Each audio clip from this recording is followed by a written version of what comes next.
Welcome to TMZ Live. There was a shindig in Rhode Island last night, and it has to do with the Real Housewives of Rhode Island. Made its big premiere last night. And their congressman. Yes, there's politics involved with the Real Housewives because there was a premiere party that was held to celebrate the new Bravo show, but it was hosted by 3 politicians. 2 state politicians, but most notably here, a U.S. Congressman, Seth Magaziner. He was the gentleman there in the white shirt and a black coat. He was one of the co-hosts of the party.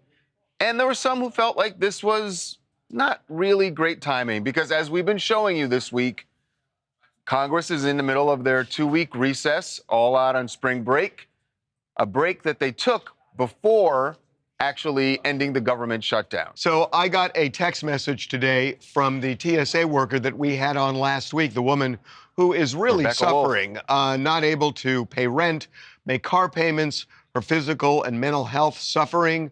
And she is saying that there are still people in TSA, even though there was an executive order signed to give them some payback, they're still suffering. And there are thousands of other workers who haven't been paid for more than 6 weeks. Congress did not reach any kind of agreement on funding DHS. And their reaction was, let's go home. And in some cases, let's party. So we decided to put the word out to people. And we have been getting lots and lots of photos of members of Congress. Yes, we should say Seth, Congressman Magaziner, not the only one. As you see, remember we got Lindsey Graham at Disney World. We had Robert Garcia in Vegas. 30 members of Congress in Scotland on a congressional delegation, which should have been canceled because of the shutdown, but for whatever reason wasn't, which means we, the people, are paying for that. Yes. So if you... we also had Congressman John James from Michigan, who was down in Turks and Caicos. Which is really... on Wednesday, he was. Really interesting because what he did was very similar to what Lindsey Graham did the day after the pictures were posted.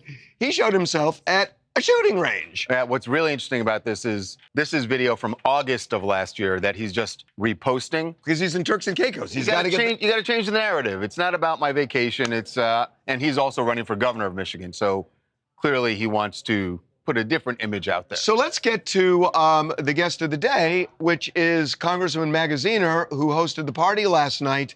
This is a little bit different, and we're going to get into it. Congressman, welcome to TMZ Live. Thank you for having me. Good to see you. Appreciate it. Thanks for being here. So you've heard the criticism, and I know you had said that if they called Congress back, you would have gone to that instead of having this party. Of course, right. Of course. Yes. But that didn't happen, and you did have the party. Any concern about optics? Well, let me start by saying flat out, we should not be on recess right now. I am incredibly frustrated by this. We have not only TSA workers that haven't been paid, but we still got a war in Iran going on we got to deal with. We have ICE reforms that I think we need to make. And I'm upset that the Speaker of the House, Mike Johnson, put us on a recess at this of all times. I don't have the power as a rank and file member to call the House back into session. Only the Speaker can do that. And frankly, I want to know where he's been for the last couple of weeks. But in the meantime, what I have been doing is what I always do when we're on recess. I've been in my district in Rhode Island, meeting with my constituents, doing events, the event that you mentioned, which I'm sure we'll talk about. But, I've also been meeting with chambers of commerce and the firefighters union and other groups and interacting with my constituents and listening to them, which is what I normally do when I'm on recess. Right. But I want to be back in Washington. We got to be dealing with these issues that you raise. And ultimately, in the House, there's one person who has the power to bring us back, and I don't know why he just doesn't do it already. So I get what you're saying, and we do want to get into the party in a minute. But it's true that he's the one that sent you home. But you had a couple of months before that to reach a compromise. And the Democrats blame the Republicans, and the Republicans blame the Democrats. So tell us why we're wrong, that we're blaming all of you, that the trick to governing is compromise, because by definition, you have people who are not like-minded in that chamber. And they have always been able to somehow reach a compromise. And, in California, the budget was never balanced. And then they changed the law so that if the budget wasn't balanced, legislators didn't get paid. And guess what happened? Their budgets got balanced. So why shouldn't we blame all of you and not put the blame on one party or another? Because it's kind of the way we feel. Well, certainly neither party is perfect, but to your point about compromise, I agree. And there actually is a bipartisan compromise on the table right now. The Senate, Republicans and Democrats, have passed a bill to fund all of the Department of Homeland Security except for ICE, so that we can continue to negotiate on the ICE part, which is really the part of dispute, right? Like, nobody disagrees that, no one says that we shouldn't be paying TSA workers or funding FEMA. So the Senate, I think, did the responsible thing and said, okay, we'll fund everything else except for the ICE part, and we'll keep negotiating on that. And Republicans and Democrats in the Senate agreed to that. Democrats in the House certainly agreed to that. And President Trump, the White House, agreed with that approach too. At this point, the only holdouts are the House Republicans and Speaker Johnson. But there is a bipartisan compromise that has passed the Senate now that the White House has blessed. And, I think it's a reasonable approach. Now, if anyone's watching who disagrees and who thinks that that's not the right approach, okay, but I think we should all agree that we at least ought to stay in session until, to your point, this situation is worked out. It is childish to just say, well, if I'm not going to get my way, then we're going to go on recess for 2.5 weeks. It's wrong, and it's the kind of thing that makes people hate politics. I'm curious if this, obviously you've thought a lot about this and you talked about it even leading up to the party last night. I'm curious if it came up at all last night. Was everybody there only focused on the premiere of Real Housewives, or did they take the opportunity to say to you, their elected official, hey, we don't like what's going on and we want to get this shutdown over? Yeah, people are frustrated about a lot of things, right? They're frustrated about the high cost of healthcare. They're frustrated that people, at least in my district, mostly don't like the war. There's a lot of things people are frustrated about. And, one of the things that I get credit for is I'm leading a bill to ban members of Congress from trading stocks. I'm trying to ban executive officials and members of Congress from betting on politics and prediction markets. Like, I think there's a sense that, it's not just a Republican or Democrat thing, like Washington is broken. I should also mention, I'm not going to take a paycheck until the TSA workers get fully paid. And I bet you, if we passed that rule, if we made that reform and said that whenever there's a shutdown, members of Congress don't get paid, of course, there would probably be no more shutdowns. And if there were, they would be very short. That kind of sucks. That it takes putting pain on members of Congress to do their job. I mean, that's why people are so angry. It's like, I get your point that everybody came together. Well, you know what? They came together when half the Senate had already left Washington. So it took that kind of brinksmanship to even approach a compromise. So I don't know. A lot of people are just sick and tired of the way your institution works. Rightfully so. And I didn't run for Congress. I'm relatively new. I didn't run to defend the institution. I ran to try to change the institution, again, by banning stock trading in Congress and all the rest. But, in the short term, we got to fix this mess that we're in that you have correctly identified. And I think the way to do that is just to pass the Senate bill.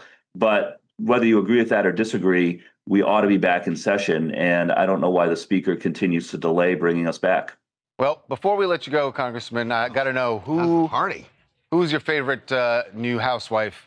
And did you get to rub elbows with them last night at the party? So this is what's so great about Rhode Island, right? And by the way, I had never seen an episode of Real Housewives before last night. I was mostly excited about the Rhode Island How part, can you say right? that, Congressman? Oh my God! Can I tell you, for your district, that may be worse than the government shutdown for you. But here's what's cool, right? Like, I didn't personally know any of the Rhode Island housewives, but a bunch of them actually stopped by the party last night. I guess they had heard about it, maybe from you guys. And Rhode Island is such a small, tight-knit place that, it's the kind of place where you have an event. And this was just like a free event open to the community. It wasn't a fundraiser or anything.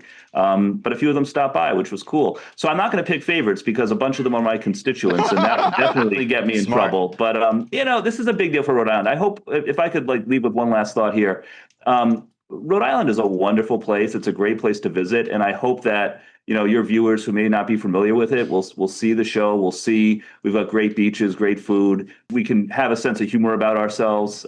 So it's a good place to visit, and I hope people do. Okay. All right. It's a good Chamber of Commerce ad, right? Yeah. Hey, we All really, right. really you, appreciate having you on. Thank you so much. All right, by the way, are you going to watch the season? Yeah, I'm going to keep watching the season because, again, I want to see our state get its latest 15 minutes of fame. All right. We're going to have you back and grill you, see if you actually did watch. All right. Sounds good. Thanks, Congressman. Really appreciate it. Thank you, guys. Thanks again. Coming up. Tiger Woods is left the country, and he said that he wanted to go out of the country for his treatment. We have an inkling of where he is getting that treatment because he touched down in Switzerland. Or at least his plane did. Be right back.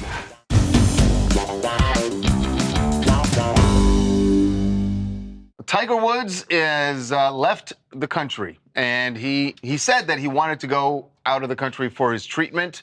Remember, he said after the accident last week that he needed to get treatment. We have an inkling of where he is getting that treatment because he touched down in Switzerland. Or at least his plane did. Yes, his plane did, we should say. We don't have any photos of him getting off that plane, but I can't imagine why else Tiger Woods' plane would be. Yeah, it's pretty clear. There landing in are a Zurich. couple of very high-end treatment facilities there. Yeah. And it certainly would appear he is in one of them. Yeah, Zurich is the place where a lot of the ultra wealthy and very famous people across the country, or across the world, will go for treatment. Tiger has been to Zurich before, not necessarily for treatment, but he's been there.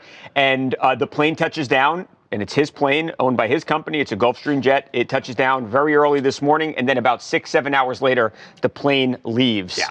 Obviously, if he was getting treatment, he's not coming back right away. He would be there for some time. And the plane would go. Right. So it kind of makes sense.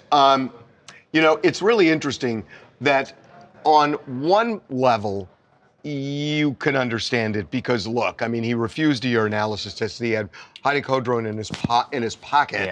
Yeah. He's had a history of problems with these prescription meds. Yeah. So it all kind of makes sense. On the other hand, he's probably going to plead not guilty to this. Yeah, and he has. And they didn't do a urinalysis. And when you look at the body cam, he doesn't look really out of it.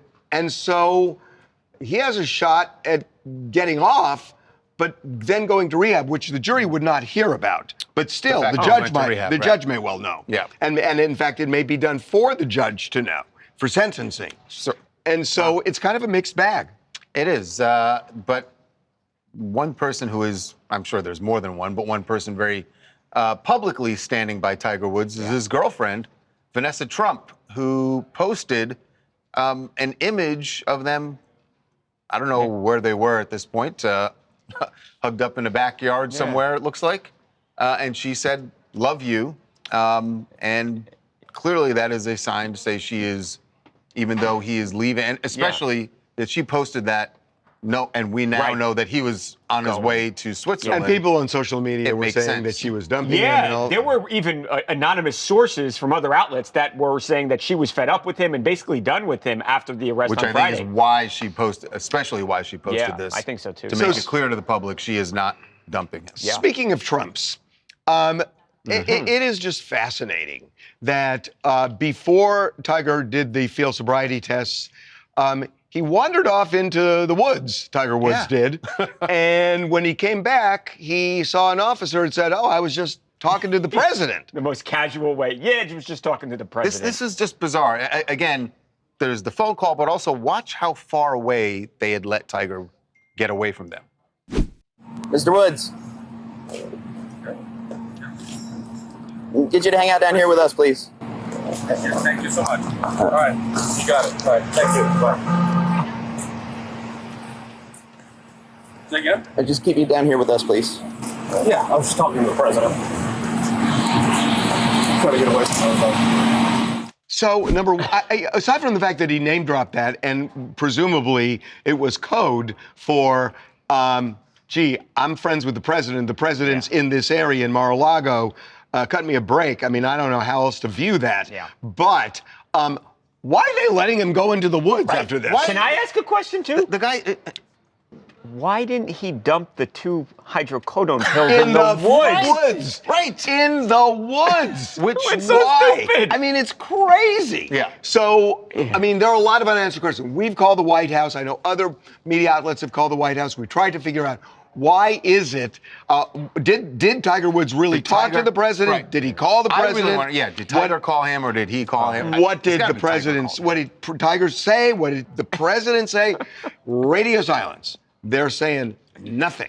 Hey, I'm Alex from Buffalo, New York, and to be honest, I'm not surprised by this at all in the slightest. One thing about Trump and his camp is they love men with criminal charges. They love to hold them accountable, not at all, and they love to empower that bad behavior in them. I hope that Tiger is able to get the help that he needs and learn a really important lesson from this, but I just don't see that happening. Well, we'll see. I mean, you always hope, and he's in rehab. And the other thing, too, is you got to remember, I mean, this guy got in a terrible car accident in 2021, and it is easy to get lucky hooked. to survive that one. Yeah, and easy to get hooked on pain meds. So this is the question we had when we saw SoFi Stadium packed. And Kanye West sold out the biggest venue in Los Angeles. 17,000? 70,000 people? 70,000. 70,000. 70. And he's going to be back there tonight for his second show. Sold out? Also sold out. Oh. In fact, that one sold out so quickly they added the April 1st show. Right. So, has everyone forgiven Kanye? Is it all in the rearview mirror? Or are a lot of people like-minded? or it could be that. Well, we got none other than Donnell Rollins to comment on that. And Donnell maybe has a point here about who forgives and who doesn't. Has everyone forgiven him and moved on for everything? I'm going to tell you a secret. The blacks have, not the whites. Oh. Yes, and I don't know, he's doing good, but as I stated before on this platform, Wu-Tang Clan ain't nothing to with. Do you genuinely, or you just joking, think there's a difference in the way like black people and white people forgive Kanye? I'm 100% Really? serious. Yeah, white folks are going to go to the grave with their anger. Wait a minute. If a white person has an opportunity to do business and make money with Kanye, then guess what? Oh. Hey, Kanye, let's go. Right. Let's talk about it forever. But black people, we are very forgiving people. Shout out to Jonathan Majors. He's back. So It's a really interesting all point. right, so the part I disagree with, first of all, if you saw the crowd, the video at SoFi, there's plenty of white people in the crowd. It was a diverse, So- the whitest person in the office, Cameron, Yeah, was the only Cameron person I was know there. who went. Right. So that part I disagree with. But there's an underlying his point he principle makes. of Yes. the fact that I think he is absolutely right that black people will tend to forgive people within the black community faster than people outside of the community. Okay, so I'm going to raise a really sensitive. And by the way, I think that's true of most communities. Okay, I'm going to raise a very sensitive topic. Here we go. It's a very sensitive topic. So there is a lot of anti-Semitism in this country, and especially after October 7th, it has grown, into a wing of the Democratic Party, the Democrats. It has been kind of festering in America, but there is a complicated history between blacks and Jews. There just is. Right. And that my sense of what Donnell is saying, to some extent, addresses that. I want to disagree with, I'm trying to figure out which part to start with that I disagree with. First of all, as far as the complicated history between the black community and the Jewish community, I think you tell me, you were there, and this is not an age thing, but I think that has to do with what happened post the civil rights movement. Not really. I'll tell you what part of it is, because there were a lot of Jews who really participated in the civil rights movement. Yes. No, I know. But even before that, there was a sense, because I know this because my dad was a small business owner, and he had friends who had also liquor stores in South Central LA, Watts at the time, And there was a lot of resentment because there were a lot of Jewish business owners in those areas, and there were a lot of black people who felt the Jewish business owners were taking advantage of them. And I remember there was a really tragic incident with one of my dad's friends, and this all got discussed and talked about, and I think there was some truth to it. There was some truth to it in the sense that there were bad feelings. Yeah, no, I think the bad feelings, what I meant was that in the black community, there's a feeling that, yes, the Jewish people were very involved in the civil rights movement. But when it was all said and done, when they went home from the marches and the rallies, who was really benefiting after the civil rights movement? And I think some people in the black community felt that the Jewish people were doing better. Okay. Than they expected to be doing. Do you guys really think this is a black Jewish thing, or that just people forgave Kanye in general? Yes, and I also think that what you're talking about, what we're talking about, is an issue. I don't think it necessarily relates to what's going on with Kanye. You don't think there's more forgiveness because that people don't view it as abhorrently as others do? Yes, that is true. You're right. There are people who are not as offended by things that Kanye said as others are. Right. But that's pretty much true of any offensive thing that's done. Coming up. Nobody would say that it is a bad thing that Britney Spears has been spending more time with her sons. No. In fact, I guess it is going so well that at least one of them has decided to change his name. But you got to wonder, why is he doing it? Be right back. TMZ's got every freaking thing. Big celebs, big stories, big events. BB Rexa was looking hot on vacation. Look at the water, too. Did you just say, look at the water? I mean, I'll be honest, that is what I was looking at.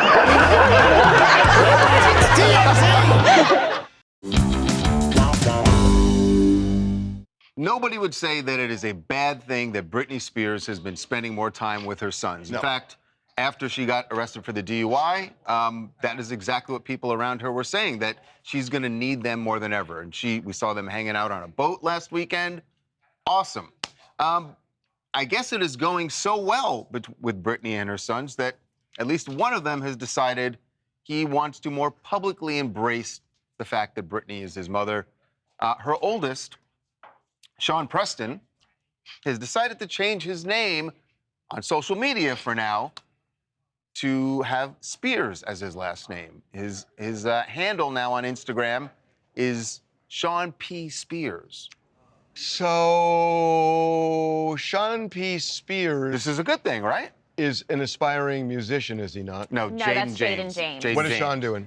Sean, we don't know yet. We don't know what Sean wants to get into. So why would this kid who grew up with his dad really and wasn't really around his mom for years and years and years, suddenly, as an adult, there's nothing bad about it, but you got to wonder, why is he doing it? Well, is it just to support his mom? Well, Britney fans, of course, are thinking that he's looking for money. He's 20 years old. Well, he's getting Obviously, that. the child support has run out. They're thinking like he only did this with certain things in mind. He has since deleted his Instagram, which is kind of sad. But if you really break it down, like what you said, Harvey, so Britney has rekindled, we know, her relationship with the other son, Jaden James, the one that was trying to be a musician.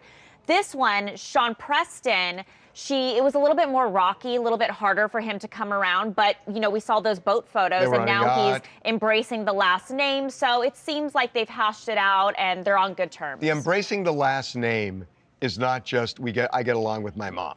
It is not just that. I mean, it's the best version. This kid grew up as Federline. The best version of it is he wants to do it publicly because Britney's going to feel good about it, right? That's the best possible reason for this. The other end of the spectrum is it's sort of he's clout chasing, right? That he wants people to know that Britney is his mom, and the easiest way to do that is to put Embrace Spears the on the end. Those are the two options. And if it is that one, and I don't know that it is, but if it is that one, I think that's what Britney's fans are worried about, and maybe that's why he turned off his Instagram, is because her fans were bombarding him, saying that very thing. Hi, I'm Connie from Boston, Massachusetts. Okay, so me looking at this photo, I just think it's kind of crazy. They look like such a happy, normal family. I guess she kind of looks like their little sister a little bit, but they look like a happy, normal family. I just think they've been through so much. I think no matter what the ulterior motive is, even if that's there, I think like good things are coming. I'm an optimist, like at the expense of sounding like a home goods pillow. I think family is all you need sometimes, so it could be the thing that like gets Britney at least to where she needs to be next. You said you're an optimist. I'm looking at what's around your neck. Are you an optometrist also? Oh my gosh. Okay, you know what's so funny? I heard you guys like to roast people for their backgrounds. You happen to catch me in between patients at work. I'm actually a dentist. Oh, you're a dentist. Okay. Yes. You guys have great teeth, by the way. Oh, well, thank you. Some are real. Do you ever see Little Shop of Horrors with Steve Martin? Okay, listen, I'm like practically Gen Z. Everyone references it. No, you gotta watch it then. You gotta watch Steve Martin in Little Shop of Horrors. You'll love it. Okay, Trust me. if you're my patient and you're mentioning it, I'm trying to like seem credible, right? So I'm like, yeah, I totally get what you're talking about. But like on the real, like I've never seen it. Well, you got no. I'm just telling you, you gotta see it. He's hysterical in it. There's his advice. Okay, whatever Harvey wants, Harvey gets. I will check it out. Oh, God, don't do that. Coming up. Gavin Newsom, governor of California, his wife is now getting the spotlight, and I think part of the reason has to do with the fact that people expect him to run for president. What you're about to see is not a new clip, but it has been resurfaced and is getting a lot of attention on social media. Be right back. Welcome back to TMZ Live. Gavin Newsom, governor of California. Polarizing figure, would you say? Yeah. I mean, I would say. it really just depends on whether you're Democrat or Republican, right? Yeah. Everyone expects that he is going to run for president next time around. And his wife is now getting the spotlight. And I think part of the reason she's getting the spotlight here has to do with the fact that people expect him to run for president. There is something she's said about raising their children. And by the way, many times. Yes, said it many times in the past. What you're about to see is not a new clip, but it has been resurfaced and is getting a lot of attention on social media. Here is what she said about raising their children, in particular, their sons. I've given our boys dolls, even if they tear the head off. I've given them dolls to learn that care and caregiving is not just an activity that's reserved for women, but that it's also an activity that is a responsibility of men. What I've done with both my daughters and my sons is if I'm reading a book and the protagonist is a male, I just change the he to a she. And it just normalizes for my sons in particular. I don't even just do it for my girls. I do it for my sons because I want them to see that women can be the center of a story. So I get what she's saying. Right. And personally, I don't have any problem with it. But to me, this is one of those, cultural touch points that has really galvanized the country one way or the other. And that's like the transgenders using women's bathrooms and Olympic sports. And playing in sports. And all these things that what you just saw her saying there, you will see that. If he runs for president, you will see it in an ad attacking. Not just an ad, but when he debates on a stage, somebody is going to ask him that question, that do you feel it's appropriate for boys to play with dolls? And then he's going to answer the question, and they're going to use that and weaponize it. And it's going to become a thing in the campaign. It will be one of those ads that runs incessantly. I'm not saying it's right. I'm saying it's going to happen. It's definitely going to happen, and it is where our political debate has gone. We saw it throughout the 2024 campaign. The whole thing was not about the economy or foreign policy. Well, really, the entire country was, I think, the reason Donald Trump won. He was able to galvanize transgender sports They as care such about an issue. they, them. Right, we exactly. Care about and you. also there were conversion therapy issues and stuff. They had Kamala Harris and some things they, that were... them ad was really... It ran constantly, and it really did seem to bring that center of the country that we talk about, that the center majority that would go either way. It seemed to be where people weren't comfortable going with Kamala Harris or... But I think there's a wild card here. Yeah. And I think the wild card is this, that depending on what happens as we get close to this election, if the economy is in the crapper and gas prices are still where they are and everything else, I don't know that's going to resonate the way it might have resonated. It's the economy, stupid. We go back to that. it ultimately came down to that in the last election. But I don't think this playbook of, these cultural, tribe. But let's be clear. It's already, we're talking about it ending up on an ad. It's happening right. That's the reason it's resurfaced on social media.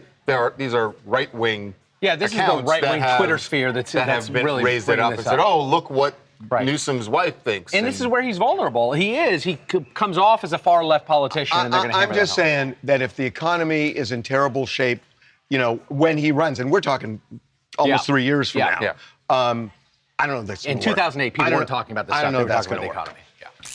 Andy here from LA. Look, boys, I hope this isn't an agenda statement or a political campaign, but I guess the First Lady of California really does give sound advice when it comes to teaching empathy or compassion. But it really starts down with how we parent the children. We need to raise a high EQ or an emotional intelligence because it creates a secure child from that emotional standpoint. I had my kid, he's a boy, 16 now, but when he was 2, he was running around playing with a doll because I'm an infant massage instructor as well. I had a demonstration doll, and you really do see a lot less bullying in the schoolyards when children know how to behave with, I guess, compassion and empathy. That's really interesting. Not to get that's really interesting. Did you say you're an infant massage instructor? It's one of the qualifications. I'm a wellness expert, but, having that life-size doll in the house, he naturally gravitated towards it. And if it fell down, she made a comment about if its head falls off, well, then it's up to you as a parent to go, oh, is the baby okay? No, I didn't know that infant massage was a thing. I didn't either. That's what I was really focused on. I was like, oh, I didn't know that was something it's a thing to help them with colic, upset tummies and all that sort of stuff. But you don't ever demonstrate on the baby. You get the parent to demonstrate on their baby, and you demonstrate on this life-size doll. Huh. I did not know. That was really interesting. Thanks for coming on. That's really interesting. So Blake Lively is licking her wounds today because she suffered a huge loss in her lawsuit against Justin Baldoni. The judge has thrown out 10 of her 13 claims in a trial that looms. All of the sexual harassment claims that she made against Justin Baldoni have been thrown out. Yes, and Justin Baldoni and his attorney, Brian Friedman, as you would expect, kind of doing a victory lap. Brian Friedman says that, this is the way they always believed it would go. He was staunchly believed that Justin had not sexually harassed Blake Lively or anybody else on that set. Thing is, the judge didn't say that. The judge, the thing here. The judge did not rule on the merits of her sexual harassment claims. The judge said, really, this was more of a technical issue, that you can only sue for sexual harassment in a situation like this when you're an employee of the company that is involved in the sexual harassing. In this case, she was an independent contractor, which means hired by she was Justin's hired production company. Hired by the production company, but independent, and therefore she wasn't qualified to sue under that law. The judge did not rule on the validity of the claim she made. Right. And I think that's relevant. So, and then you could understand why Blake Lively's side, her attorney, is saying they won this on a technicality. You said exactly what you said, that there was not a judgment on the actual merits of Blake Lively's claims. So and he said, furthermore, she believes that the real heart of her lawsuit, these are his words, the reason that she filed this in the first place was mostly about the retaliation. That because when she made a complaint, made an official complaint about this being a hostile work environment, that's when she claims the smear campaign was launched against her, which she claims has cost her more than $100 million. And she says that Justin unleashed his PR team to smear her, and that's ultimately now what this case is going to be about. Right. I still cannot believe this is actually going to go to trial, but it's scheduled for mid-May, and the clock is ticking. I kind of hope they do go to trial, because as we've been saying all along, these smear campaigns happen all the time in Hollywood. If she's calling a smear campaign, we'll see if the jury agrees, but I got a question. That type of thing happens all the time. What's more likely, that they will settle or Congress will fund DHS? I cannot believe I'm going to vote on Congress, but I think Congress will fund DHS before. Can't believe I'm putting my faith in them, but they will fund DHS before there's a settlement in this case. Coming up, Congressman Tim Burchett. He said something last night. He was asked, of course, about what he knows, what he's seen or heard. I have never heard anybody says this. say it this way. This country would have come unglued, I think, if they would have heard all that I heard. be right back.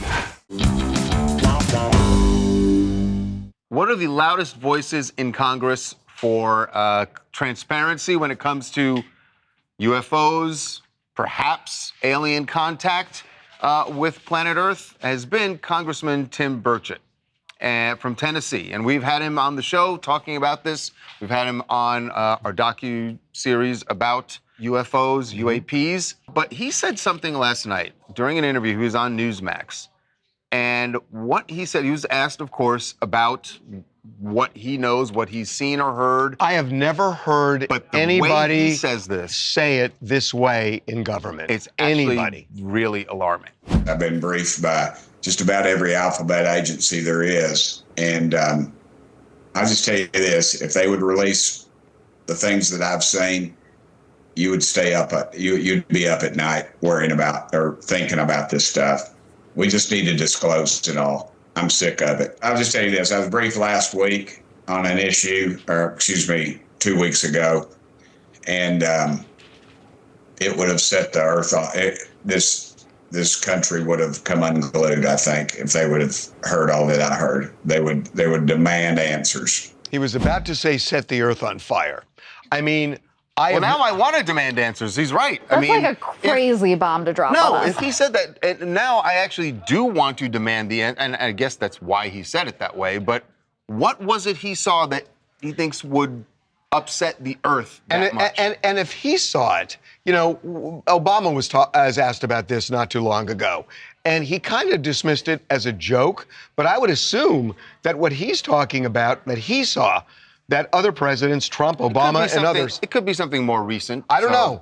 It's the way he said it is fundamentally different from everybody else involved in this. Eventually, this is going to come out. Eventually, cat's going to come out of the bag. Unless it is something so that it's not only about national security, but it's about humanity and about causing a panic. Did this also convince either of you that didn't believe before? I guess it's Charles, right? Yeah, I believed before.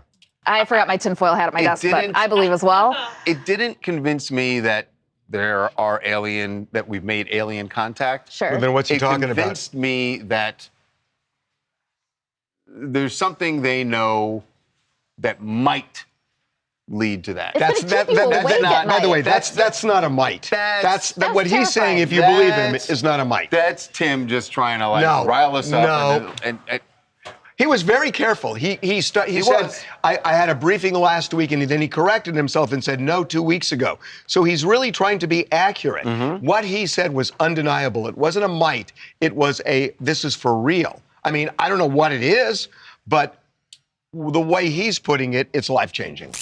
My name is Ali Langan. I'm 27 from Hoboken, New Jersey. I believe that the people deserve to know if taxpayer dollars are funding this and all these different programs to test on aliens.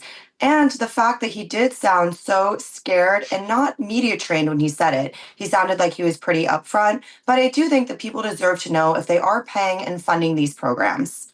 I think we deserve to know if we are actually in danger. I think we deserve to know just to know. To know. I think we deserve to know that it doesn't have to just be danger. Coming up. It is our duty to tell you this. Oh, God. That the toilet on Artemis has been fixed and everything is systems go. I'm proud to call myself the space plumber. I like to say that it is probably the most important piece of equipment on board. Be right back. It is our duty to tell you this. Oh, gosh. That. Oh, you can't start that way. The toilet on Artemis has been fixed and everything is systems go. Yes, and there is one astronaut who took responsibility for this. I don't know if she drew the short straw. Not responsibility for the problem, for the solution. For the solution, for actually fixing it. I don't know if she drew the short straw or if she has previous experience, but This is what Christina Koch had to say. I heard that there was a little bit of an issue with the toilet. Which one of you was the plumber? I'll take that one. I'm the space plumber. I'm proud to call myself the space plumber. I like to say that it is probably the most important piece of equipment on board. So we were all breathing a sigh of relief when it turned out to be just fine. It was just an issue, I think, of sitting for a long time and needing a little time to warm up, a priming issue.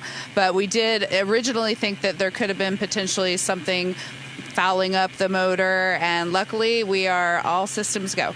So it's weird to me that they check every button on that spacecraft, but they didn't check the toilet to see if it needed some refreshing before it went up. Frankly, Harvey, if I was going up into space, I would have crapped my pants right then and there, and I wouldn't go again. Oh, well, no, you would go again. But it is odd to me.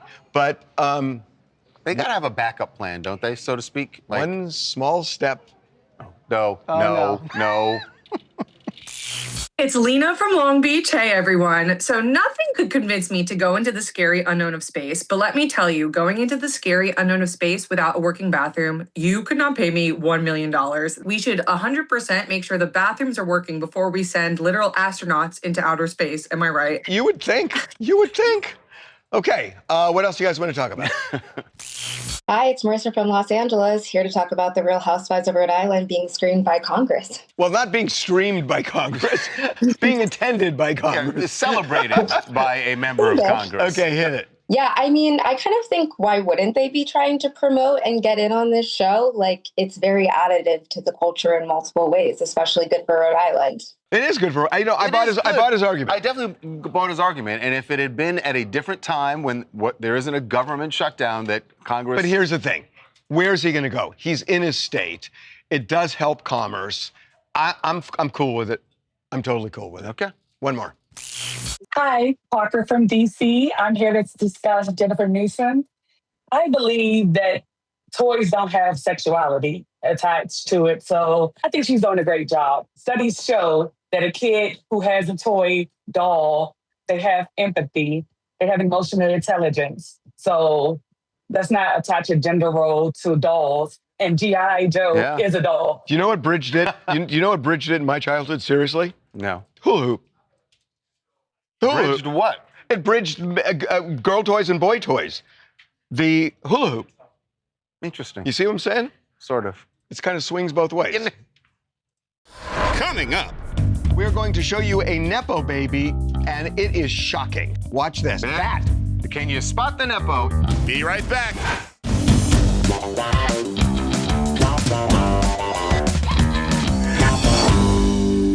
Okay, we're going to show you a Nepo baby, and it is shocking. So there is this K-pop singer, Young, who has a music video, and we want to show you a little bit, and we're going to point somebody out to you. is not the Nepo. No. Watch this. That. Can you spot the Nepo in Young's music video? That person. You should know who that is, because I thought it was actually the mother. It is Angelina Jolie's daughter, I think they figured out that Shiloh, from the banner. 19 years old, and it's shocking. How shocking. She definitely, with all that makeup, looks more like Angelina, but you see Brad Pitt as well. See, I don't see Brad Pitt at all. You don't, you're right. You don't see it in that photo. I don't see him at all in this picture. The producers of the music video said they didn't know when they hired her who her parents were. Okay. You can believe that or not. Have a good Easter weekend, and we will see you Monday. Easter.